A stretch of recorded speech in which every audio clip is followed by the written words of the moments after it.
انہوں نے جی یہ اسٹیٹمنٹ ہے یہ دیا تھا انہوں نے نجم سیٹھی کے ایک ٹویٹ کے جواب میں. جو حیرت ہوئی نجم سیٹھی جیسے شخص پہ جو خود کو بہترین صحافی کہتا ہے اور جس کی چڑیا اڑ اڑ کر خبریں لاتی ہے. سیدھی بات کریں کہ آپ ان کے جو ہے وہ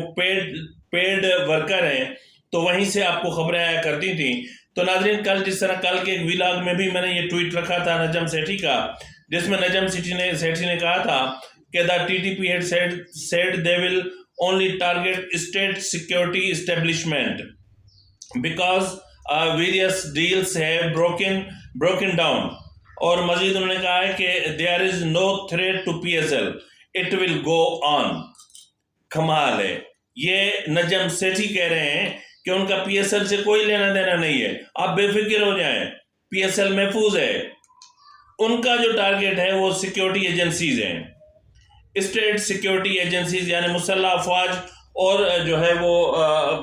پولیس اور قانون نافذ کرنے والے ادارے ہیں. جس کے جواب میں خواجہ آصف نے کہا کہ یہ شخص اسٹیٹ سیکیورٹی اسٹیبلشمنٹ کا موازنہ پی ایس ایل سے کر رہا ہے. کہنے کا مطلب ہے سیکیورٹی اسٹیبلشمنٹ پہ حملہ حلال ہے اور پی ایس ایل پہ حرام ہے. یہ ہماری فوج اور پولیس کی جانوں کی کوئی جو ہے وہ حرمت نہیں, اطمینان ہے, پی ایس ایل محفوظ ہے. یہ ہے ہماری اشرافیہ, صرف اپنا مفاد عزیز ہے, قومی سلامتی اور قومی جانیں ڈسپوزیبل ہیں. اب اس سے زیادہ کہنے کے لیے میرے پاس اب کچھ بھی نہیں ہے. یعنی مجھے خود حیرت ہوتی ہے کہ ہمارے ملک میں آخر چل کیا رہا ہے. ناظرین جس طرح میں نے کہا کہ جو ہے وہ نواز اپنا مسلسل نواز شریف صاحب ایک چیز کی طرف اشارہ کر رہے تھے, وہ تھا جی 5 کا ٹولہ. جو انہوں نے کیا ہے اگر یہ بھی نہیں کرنا کہ سپریم جوڈیشل کاؤنسل میں ان کا کیس نہیں بھیجنا تو پھر کیا کرنا ہے؟ اگر ان کا نام نہیں بھیجنا تو میرا نام بھیج دیں. اے بھی میرے بات اس کا الزام بھی مجھ پہ دھر دیں. آپ اتنے پہلے آپ نے مجھ پہ الزامات لگائے ہیں تو ایک نیا بھی الزام اگر لگ جائے گا تو کیا فرق پڑتا ہے؟ آپ نے جعلی کیسز میرے اوپر ڈالے اور مجھے اس گینگ آف 5 نے جو پاکستان کی تباہی کا ذمہ دار ہے, یہ گینگ آف 5, اس گینگ آف 5 نے میرے ساتھ یہ سلوک کیا اور ملک کے ساتھ یہ سلوک کیا. اور میں یہ سمجھتا ہوں جی کہ انہی کی وجہ سے, انہی کے کرداروں کی وجہ سے آج پاکستان کے اندر جو ہے نا وہ حالات اتنے مخدوش ہیں, جیسے میں نے ابھی کہا کہ سنبھلنے میں نہیں آ رہے اور جس کی وجہ سے آج عام آدمی کا جینا مشکل ہو گیا ہے. یعنی پاکستان کے معاشی حالات قابو میں نہیں آ رہے, پاکستان کے اندر بجلی قابو میں نہیں آ رہی, پاکستان کے اندر آج روٹی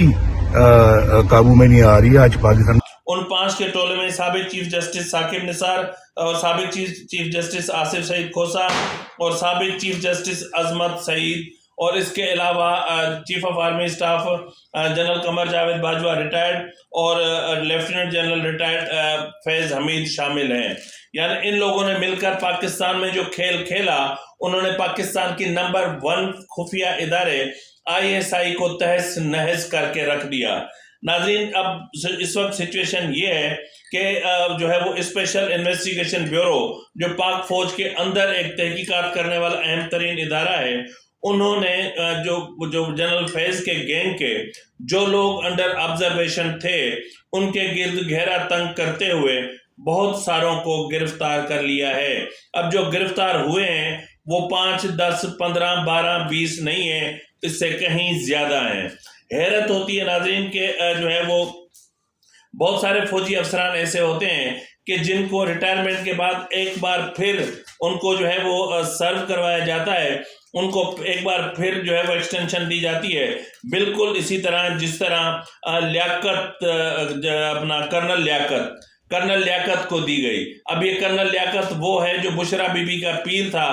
اور اس کے بعد اس شخص کی جو پوسٹنگ سعودی عرب کر لی گئی اور اس کے تعلقات کہاں تک ہیں یہ میں آپ کو بتاتا ہوں. اور لیاقت ریٹائر ہونے کے بعد ان کو ایک بار پھر جو ہے وہ ISI میں رکھنے کی کوشش کی جا رہی تھی، تو اس دوران ISI کے اندر ریزسٹنس پیدا ہوئی اور باضابطہ طور پر کہا گیا کہ یہ تو امریکہ کے لیے کام کرتا ہے، تو اس شخص کو ہم کیسے رکھ سکتے ہیں. لیکن پھر یوں ہوا کہ جنرل شجاع پاشا کی ایک کال آئی اور اس کے بعد لیاقت کو ایک بار پھر ISI میں ملازمت دے دی گئی اور اب وہ اربوں روپے کا مالک ہے. یعنی وہ ISI سے الگ مراد تنخواہیں فیسلٹیز لے رہا ہے اور امریکہ سے الگ لے رہا ہے. ناظرین، یہ بہت ساری چیزیں فوج کے اندر اس وقت ایک بھونچال سا برپا ہے، ایک یوں سمجھ لیں ایک طوفان سا برپا ہے. سمجھ میں نہیں آ رہا کہ اب موجودہ سچویشن میں ہم کیا کر سکتے ہیں. اس کے علاوہ ناظرین، اپنا کرنل لیاقت نے ایک شخص ہے بریگیڈیئر ایک شخص ہے رب نواز جو لندن میں مقیم ہے، اور جب لیاقت ملٹری اتاشی تھا تو اس کی دوستی ہو گئی تھی رب نواز سے اور اس کے بعد پھر نئے کھیل شروع ہوئے. لیکن گزشتہ دنوں کرنل لیاقت اپنی فیملی کے ہمراہ بیرون ملک فرار ہونے کی کوشش کر رہے تھے، لیکن اسلام آباد ایئرپورٹ پہ اپنا کرنل لیاقت کو روک دیا گیا اور ان کی فیملی کو جانے دیا گیا اور اس وقت وہ حفاظت میں ہیں. ناظرین، ایک شخص تھے میجر عبد الرحمان، یہ وہ شخص تھے جو پرائم منسٹرز ہاؤس میں تھے، اور کرنل لیاقت ہوں یا میجر رحمان ہوں، یہ دونوں جنرل فیض کے اسپیشل یعنی خاص بالکل خاص بندے تھے. اور میجر عبد الرحمان وہ تھا جو وزیر اعظم ہاؤس میں جن کی ڈیوٹی تھی، اور وہاں پر یہ صاحب جو ہے وہ وزیر اعظم صاحب کی ریکارڈنگز کیا کرتے تھے. یعنی PM ہاؤس میں کیا ہو رہا ہے ان کی ریکارڈنگ ہوتی تھی اور وہ ریکارڈنگ براہ راست جنرل فیض تک جایا کرتی تھی. جب ان سے موبائل برآمد کیا گیا تو ان کے نمبر میں اس اسپیشل سیل فون میں ایک ہی نمبر تھا، وہ تھا جنرل فیض کا، اور اس وقت جنرل فیض جو تھے وہ اپنا کور کمانڈر بہاولپور تھے. کتنی حیرت کی بات ہے کہ ہمارے فوج کے اندر کیا چیزیں چل رہی ہیں. ناظرین، اس کے علاوہ دوسرے ہیں بریگیڈیئر رانا ظہور، یہ بھی جو ہے وہ اس وقت زیر حراست ہیں اور اس سے بھی مختلف امور پر جو ہے وہ تحقیقات کی جا رہی ہیں کہ ان لوگوں نے کہاں کہاں ہاتھ صاف کیے، انہوں نے کتنی پولیٹیکل انجینئرنگ کی، انہوں نے کس طرح PTI سمیت کچھ اور پارٹیوں کو کس طرح فیسلیٹیٹ کیا. اس کے علاوہ ناظرین، اس کو بھی جو ہے وہ رینسٹیٹ کیا گیا تھا اور یہ بھی جنرل فیض کے خاص، اور ان کا شمار بھی جنرل فیض کے خاص ترین آدمیوں میں ہوتا ہے. اس کے علاوہ اگر ہم بات کریں کرنل آصف کی تو یہ PCB میں تھے، اور PCB میں ہوتے ہوئے اس صاحب نے 500 ارب روپے کی منی لانڈرنگ کی. یعنی اس کرنل آصف نے PCB میں رہتے ہوئے 500 ارب روپے کی منی لانڈرنگ کی گئی، اور اس وقت یہ بھی جو ہے وہ اسپیشل انویسٹیگیشن بیورو کی تحویل میں ہے. اس کے علاوہ جنرل عاصم باجوہ وہ ہیں کہ جن کے 4 مختلف ممالک میں امریکہ، لندن، UAE سمیت 4 مختلف ممالک میں کھربوں روپے کی پراپرٹیز ہیں، اور یہ پراپرٹیز انہوں نے اس وقت بنائی جب کوئٹہ میں ان کی ایک خاص جگہ پر پوسٹنگ کی گئی تھی، کیونکہ وہاں سے سارا مال اسمگل ہوتا تھا. اس کے علاوہ ناظرین، میں آپ کو ایک چیز اور بتاتا چلوں کہ اس وقت حکومت بالکل جو ہے وہ ایک جارحانہ موڈ میں آ رہی ہے، اور اٹھتے ہی انہوں نے سابق چیف جسٹس ثاقب نثار اور آصف سعید کھوسہ، عظمت سعید کی جو سیکیورٹی ہے وہ واپس لے لی ہے. اس کے علاوہ ان کے اثاثوں کی تحقیقات کرنے کا بھی ارادہ کر لیا گیا ہے، اور ان کی پینشن بند کرنے پر بھی سوچا جا رہا ہے. تو ناظرین، اس 5 کے ٹولے نے اس ملک کو تباہ کیا، برباد کیا، اور اس ملک کی جو ہماری نمبر 1 سیکیورٹی ایجنسی ISI تھی اس کے اندر اس کو ایک منتشر کر دیا، اور ISI کو اس مقام پہ لا کر کھڑا کر دیا کہ اب ISI شاید ہم لوگوں کے لیے ریلائبل نہیں ہے. اسی جو ہے وہ اس 5 کے ٹولے نے جو ہے وہ بلوچستان میں ایک طوفان برپا کر دیا مسنگ پرسنز کا اور مسخ شدہ لاشوں کا، کہ بلوچستان میں بغاوت سر اٹھائے، کیونکہ وہاں پر ان کے کچھ مقاصد تھے، اور وہ مقاصد جو تھے وہ تھے جو ہے وہ ریکارڈنگ کے حوالے سے، اور اس کے علاوہ گوادر بندرگاہ کے حوالے سے. اس کے علاوہ ان لوگوں نے جو ہے وہ کیا کیا نہیں کیا. پولیٹیکل انجینئرنگ کے علاوہ کیا کیا نہیں کیا، اور عمران خان جیسے شخص کو جس طریقے سے ہم پر مسلط کیا گیا، جس طریقے سے اس کو صرف ربر اسٹیمپ بنا کے بٹھا دیا گیا، اور پرائم منسٹرز ہاؤس کا سارا جو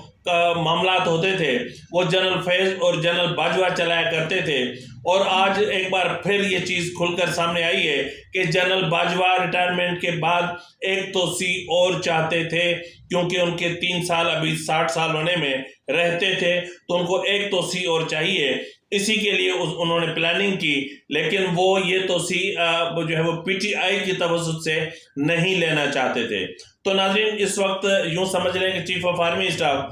جنرل عاصم منیر صاحب جو ہیں وہ ایک بہت سخت امتحان سے گزر رہے ہیں، اور یہ ایک ایسا امتحان ہے کہ جس میں یوں سمجھ لیں کہ ادارے کو ایک مرتبہ پھر اپنے پاؤں پہ کھڑا کرنا ہے۔ ناظرین، اس سے پہلے کہ میں آپ کو الوداع کہوں، میں دو چیزیں اور ڈسکس کرنا چاہتا ہوں۔ یعنی سب سے پہلے تو یہ کہ صدر مملکت جو ہیں وہ سمجھ رہے ہیں کہ شاید 18ویں آئینی ترمیم نہیں ہوئی، ان کے ذہن میں 18ویں آئینی ترمیم نہیں ہے، تو اس لیے وہ ہر جگہ عمران خان کے کہنے پر ٹانگ اڑانے سے باز نہیں آ رہے۔ جس طرح انہوں نے چیف الیکشن کمشنر کو خط لکھا، اور چیف الیکشن کمشنر نے جو جوابی خط لکھا، وہ جوابی خط ایک صدر کے لیے بہت ہے۔ یعنی ایک ساورن ادارہ جو اپنے پاؤں پہ کھڑا ہونا چاہ رہا ہے، جو آزاد اور خود مختار ہونا چاہ رہا ہے، اس کی پاؤں میں ایک بار پھر زنجیریں اور بیڑیاں ڈالنے کی کوشش کی گئی۔ اب انتخابات کی تاریخ کے حوالے سے جو ہے وہ ان کو بلایا جا رہا ہے، چیف الیکشن کمشنر کو ایوان صدر صاحب ڈسکس کریں گے۔ بھائی کر لو ڈسکس، لیکن آپ کے کردار کے حوالے سے آئین کیا کہتا ہے، اور آپ کے کردار کے حوالے سے سپریم کورٹ کی ایک ججمنٹ ہے جو حال ہی میں سامنے آئی ہے، وہ کیا کہتی ہے، وہ اس وقت اسکرین پر ہے۔ اس کو ذرا آپ ایک بار پڑھ لیں گے تو آپ کو اندازہ ہو جائے گا کہ عارف علوی کے پاس نہ تو کوئی اختیارات ہیں، اور عارف علوی نہ ہی کوئی اہمیت رکھتے ہیں۔ تو بہرحال جو ہے وہ کرنل لیاقت ہو یا میجر رحمان ہو، یا پھر جتنے بھی یہ گینگ آف جو ہے وہ جنرل فیض تھا، یعنی ظاہر ہے کہ جو انہوں نے کیا، جتنا بھی انہوں نے کیا، جو وزیر اعظم ہاؤس میں کیا، جتنی سیاستدانوں کی جو ہے وہ ریکارڈنگز کی، ان کی آڈیو ریکارڈنگز کی، ان کی ویڈیو ریکارڈنگز کی، جس کا بنیادی سبب صرف یہ تھا، یعنی جنرل فیض پاکستان کی سیاست کو گندا کرنا چاہ رہے تھے، پاکستان کی سیاست میں ایک ایسا رنگ ڈالنا چاہ رہے تھے جو پاکستان کی سلامتی کے لیے بہت بڑا خطرہ اور تھریٹ تھا۔ جنرل فیض اور جنرل باجوہ نے پاکستان کو آج اس مقام پر لا کر کھڑا کر دیا ہے کہ ہمارے جو پڑوسی دشمن ملک بھارت ہے، اب ان کے پروگرامز میں یہ چیز ڈسکس ہونا شروع ہو گئی ہے کہ جو ہے وہ پاکستان اپنا جو ان کا ایٹمی جو پروگرام ہے وہ رول بیک کرنا شروع کر دیا ہے، یا پھر اس کے حوالے سے یعنی وہ اس سے سرنڈر کر کے اور پیسہ لینے کی کوشش کر رہے ہیں تاکہ ملک کو کسی طریقے سے بچایا جا سکے۔ تو بہرحال بہت ساری اس وقت باتیں ہیں جو گردش کر رہی ہیں۔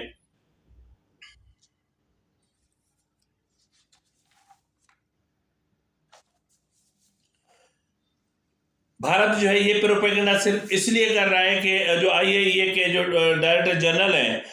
رافیل گروسی نے پاکستان کا دورہ کیا، وزیر اعظم سے ملاقات کی، اور اس کے علاوہ جو ہے وہ انہوں نے مختلف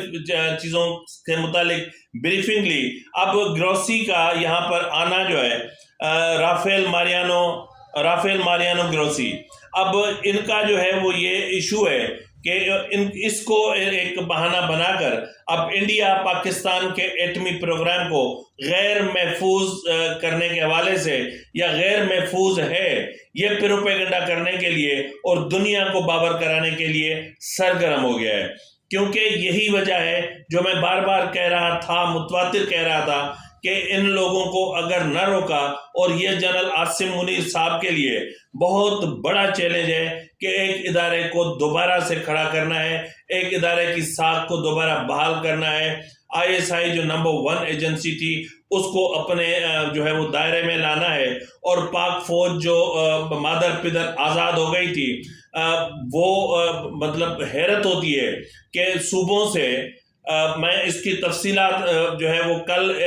جو ہے ویلا کروں گا، اس میں آپ کو آگاہ کروں گا کہ کس طرح حکومتوں سے پیسے لیے جاتے ہیں اور کس طرح وہ پیسے مدارس پہ خرچ کیے جاتے ہیں اور ان مدارس سے کس طرح کے لوگ تیار کیے جاتے ہیں۔ یہ بہت اہم ترین معاملہ ہے۔ تو بہرحال ناظرین، سچویشن اس وقت بہت کرٹیکل ہو چکی ہے اور خواجہ آصف کے اسٹیٹمنٹ نے مزید چونکا دیا ہے، کیونکہ اس کی بنیادی وجہ ایک یہ بھی ہو سکتی ہے کہ پاکستان کے پاس جو ریزروز ہیں وہ محدود ہو کر تقریباً $2.5 ارب تک شاید پہنچ گئے ہیں، مطلب جہاں تک میرا خیال ہے۔ تو اگر $2.5 ارب تک ہم پہنچ چکے ہیں تو ہمارے پاس آگے کچھ بھی نہیں ہے، کیونکہ IMF کے ساتھ ہماری ڈیل ہونے میں ابھی وقت ہے۔ تو ناظرین، اسی کے ساتھ ہی اپنے میزبان نواز بھٹو کو اجازت دیجیے۔ اللہ حافظ۔